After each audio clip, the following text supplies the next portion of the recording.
মুসলমান এরা আবার বিভিন্ন পূজা মণ্ডপে যায়, গিয়ে সমবেদনা জানায়, তারপরে আপনার বিভিন্ন শুভেচ্ছা জানায়।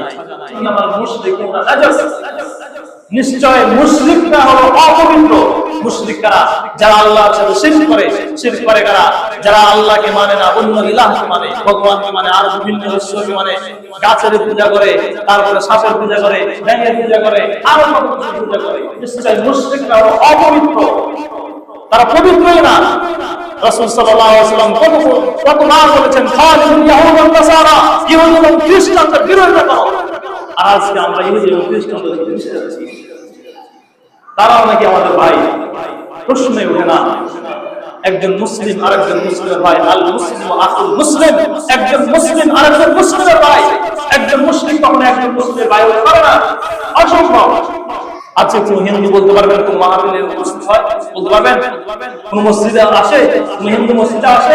তাহলে আপনি কেন তাদের পূজা যাবেন? আমার মুসলিম ভাইরা কেন তাদের পূজা যাবেন? আমাদের মস্তিষ্ক বিকৃত হয়ে গেছে, আমাদের ঈমান যেন নিমেন যাওয়া অবস্থা, ঈমানের দুর্বলতা। আমরা ঈমান কি এটাই বুঝি না।